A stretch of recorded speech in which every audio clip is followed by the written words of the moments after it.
Bine ați venit, dragilor din Zodia Vărsător, oriunde v-ați afla. Sunt foarte încântată să fim din nou împreună la o nouă lectură pentru prima perioadă a lunii februarie, mai precis perioada cuprinsă între 2 și 8 februarie. Așa că, dacă aveți nu doar soarele, ci și luna, Venus sau poate ascendentul în această zodie, mesajele pot fi de asemenea foarte relevante și pentru voi. Vă reamintesc, este o lectură generală pentru un colectiv larg, așa că luați din lectură doar ceea ce voi simțiți că rezonează cu voi. Înainte să începem lectura propriu-zisă, vreau să mulțumesc tuturor celor care sunt deja aici, care mă susțin și să vă spun, dragilor, că apreciez enorm fiecare comentariu de susținere, fiecare gest de apreciere și fiecare gând bun care vine din partea voastră. Dacă sunteți noi aici pe canal și simțiți că acest canal va aduce o anume claritate în gânduri, o anumită ghidare sau o anumită liniște interioară, vă invit, desigur, cu mare drag să vă abonați și, dacă doriți, îl puteți susține printr-un simplu like. Ambele nu costă bănuți, ține doar de plăcerea voastră și de dorința voastră. Și trecem la energia acestei săptămâni. Energia voastră, dragilor din Vărsător, este legată foarte mult, se numește Perechea. Este unul din arcanele principale ale oracolului Tarot Symbolon, pe care sper la un moment dat să-l încep să-l introduc în lecturile mele. Este destul de complex. Și avem zodia Balanță pentru cei care poate aveți un ascendent în Balanță și, desigur, avem și pe Venus. Pe Venus. Este o săptămână în care, dragii mei, posibil să vreți mai mult echilibru, posibil să acordați o mai mare atenție jumătății voastre, posibil să fiți un pic mai dificil de înțeles, posibil, de asemenea, și nu numai pe partea asta romantică, în general, da, cam pe toate aspectele vieții, să încercați să găsiți acea persoană ideală, acea relație ideală, acea conexiune ideală, care posibil să vă creeze anumite dezamăgiri sau anumite false așteptări. Este adevărat că posibil în această perioadă să vă înconjurați așa de anumite persoane pe care voi le alegeți în funcție de ceea ce vă lipsește.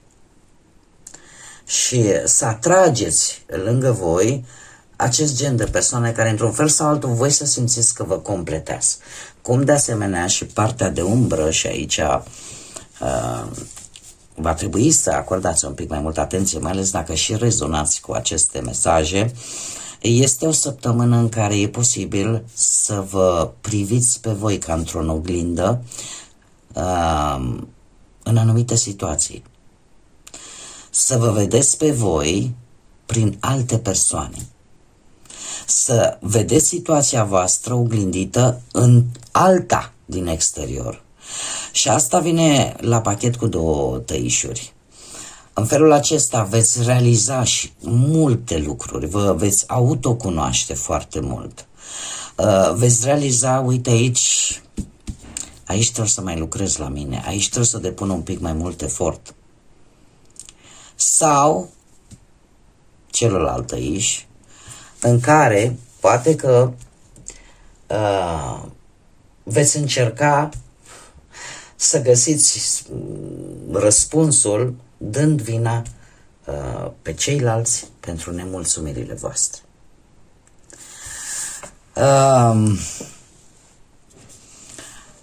Mai am o zodie în afară de voi, și fac o mică paranteză, mai am o zodie în afară de voi.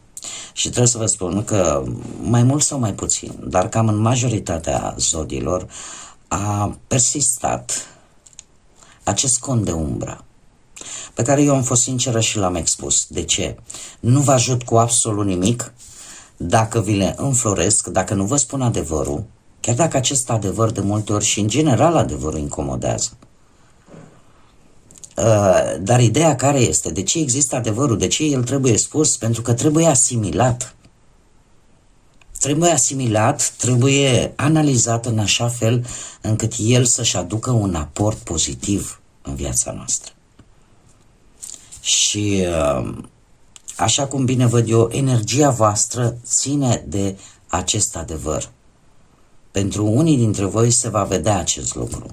Să te vezi pe tine ca și comportament, ca și mod de gândire, prin ochii altuia, în primul rând că este un șoc. Da? Pentru că fiecare avem o părere bună despre noi înșine. Și în momentul în care începem să ne vedem ca într-o oglindă, felul în care ne manifestăm și zici, bă, da, și eu fac tot așa. Dar nu e ok. Adică putem învăța. Asta este ideea de fapt. Că puteți învăța, să vă autocunoașteți mult mai bine și chiar să vă îmbunătățiți. Așa că nu o luați ca pe un afront. Da? Oricum eu în lecturile mele încerc să vă aduc așa o claritate în gânduri, să încercați să vă găsiți acea ghidare de care aveți nevoie, pentru că fiecare are putere în interior, fiecare are abilități importante, care de multe ori stă acolo adormite, până la un moment dat, când există un click și își dă seama, domne, da, eu chiar pot. Haideți să vedem ce ne spune și tarotul. Ce vine pentru dragii mei din Vărsător în perioada 2-8 februarie. Să vedem.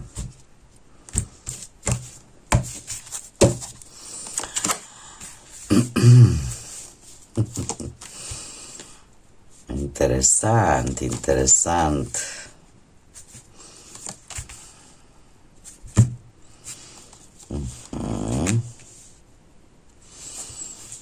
Da. Haideți să o luăm cu începutul. Situația actuală, avem un paș de spade, zodii de aer, la fel ca și voi. Puteți fi foarte bine voi sau conexiunea cu alte energii de aer, balanță, gemeni sau Vărsător ca și voi. Ce ne spune de fapt această energie? Voi sunteți în această săptămână, sunteți foarte curioși, în primul și în primul rând. Sunteți foarte curioși și cumva aveți această tendință de a vă apăra.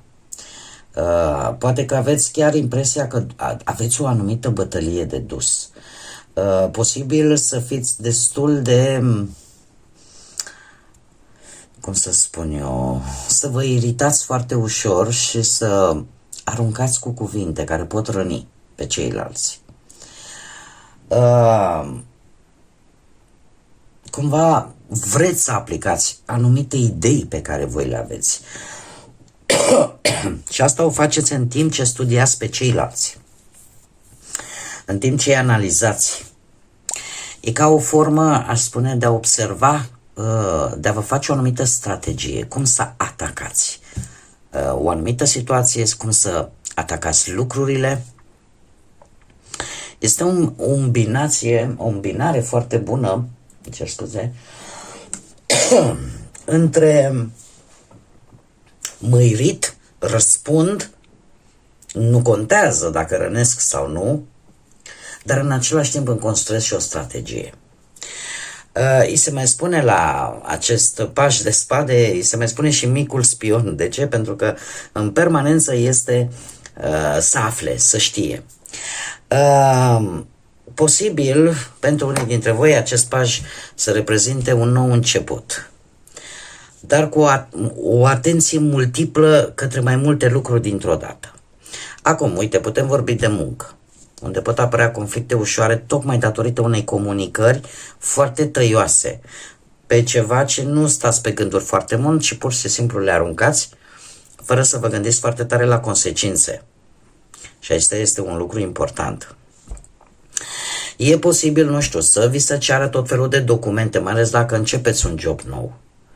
Și voi să o luați personal și poate că așa e politica firmei. Și nu neapărat că lumea are ceva cu voi, dar voi sunteți foarte iritabili. Aici trebuie să aveți un pic de grijă. Ca și în dragoste. Cei care sunt într-o relație, posibil să aveți conflicte ușoare. Dacă nu cu perechea voastră, poate cei care aveți copii, poate chiar copii născuți în zodii de aer, Gemeni, Balanță sau Vărsător, și să vă răspundă aiurea și să luați foc.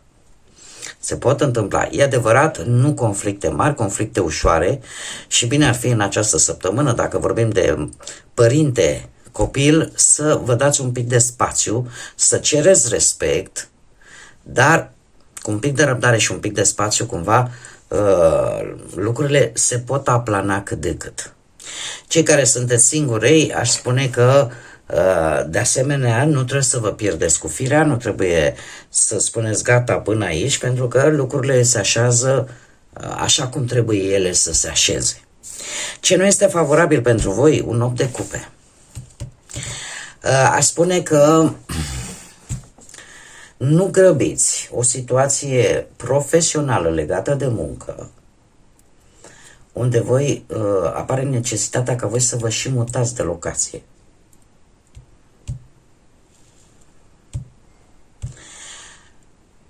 Nu știu, aici poate putem vorbi și de un interviu. Nu amânați interviul ăsta. Nu-l lăsați, lasă că mă programează altă dată. Pentru că poate să fie defavorabil pentru voi. De asemenea, poate că unii dintre voi aveți în cap, domne, vreau să găsesc o altă formă să fac bani pe cont propriu. Chiar dacă mă risc, nu contează. Nu e chiar cea mai bună săptămână pentru a-ți asuma riscuri mari, mai ales când vorbim de bani. Dacă vorbim de partea asta amoroasă, sentimentală, nu este un moment bun să luați decizia de a pleca dintr-o relație, de a o termina. Chiar dacă poate voi simțiți în acest moment că ați dat prea mult, că n-ați primit înapoi în schimb sau ați primit prea puțin și sunteți nemulțumiți, totuși nu este o săptămână, asta mi-arată cărțile, ce mi-arată aia vă spun. Nu este o perioadă bună pentru a lua o decizie de a te încheia o relație. Știi cum e, dacă ai stat o săptămână, mai poți să stai un pic. Astea sunt energiile.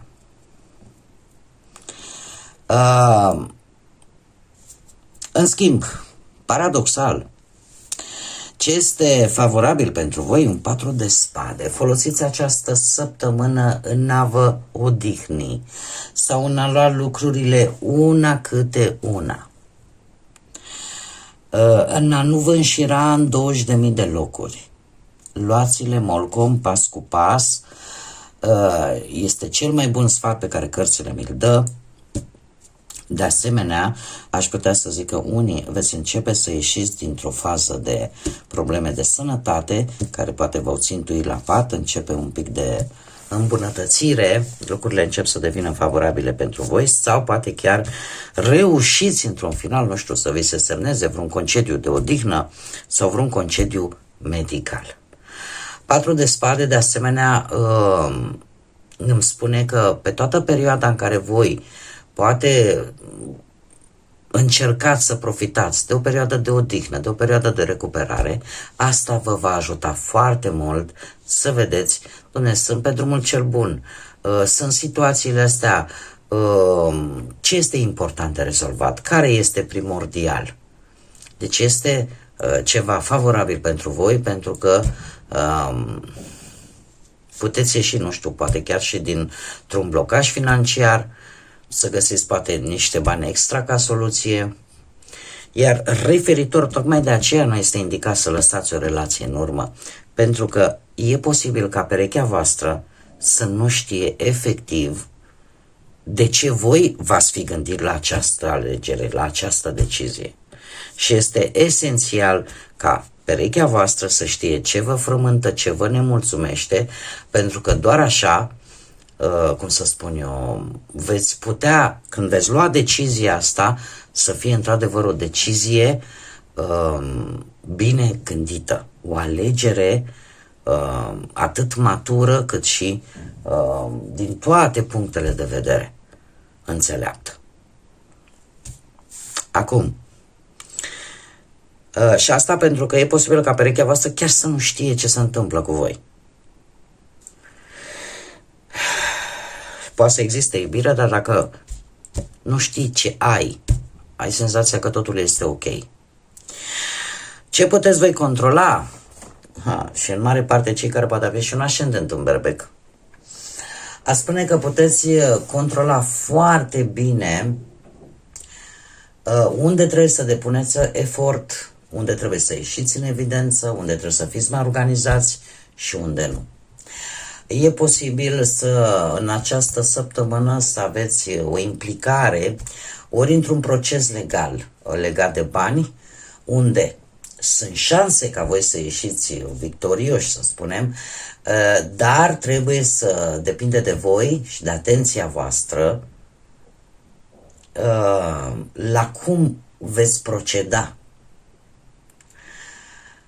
la cât de multă logică veți folosi. Aș spune că finanțele voastre vor putea funcționa mult mai bine și datorită unor moșteniri pe care, felul în care voi le organizați, felul în care voi le anticipați, le structurați, strategiile pe care voi le folosiți, vă pot ajuta foarte mult. Deci stă cumva în puterea voastră. Cum de asemenea, ce puteți controla voi, o altă posibil energie, bunic, tată, frate, în general pe partea masculină, dar putem adapta fiind o lectură general colectivă, dar este cineva aici care are o anumită vârstă, poate mai mare decât voi, care cumva e mult spus că e la cheremul vostru, nu, dar care are o anumită influență și pe care voi această influență o puteți controla, să fie în beneficiul vostru. În schimb, ce nu puteți voi controla, ori pe cineva din fecioară, o persoană singuratică, o persoană care în permanență nu prea are, sau se află acum, traversează o perioadă de tranziție destul de dură și care poate avea idei, acțiuni, gânduri destul de surprinzătoare, pe care voi nu le puteți controla, sau ceea ce nu puteți voi controla în această săptămână este o anumită mobilitate vis-a-vis de anumite situații. Faptul că ceva o să se mai prelungească, o așteptare se va mai prelungi vis-a-vis de o situație care poate să aibă legătură, nu știu, cu orice. Da, cu muncă, cu bani, cu dragoste. Este ceva care nu depinde de voi. Este ori o energie care are nevoie de mai mult timp de gândire, ori pur și simplu o situație se prelungește în timp. Și anumite lucruri nu se vor rezolva atât de repede pe cât voi ați fi crezut. Tind să cred că e mai mult vorba despre muncă sau despre bani. Mergem mai departe, să vedem ce mesaj are pădurea mistică pentru voi, dragilor. Ce ne spune? Nu te ascunde. Lumea nu are nevoie de versiunea perfectă a ta. Are nevoie de adevăratul tu. Învață să-ți înfrunți propriile emoții și necesitățile într-o manieră cât mai cinstită, cât mai onestă, fără să ți le reprimi și fără chiar să le eviți. Autenticitatea este baza care construiește relațiile și este sursa libertății interioare.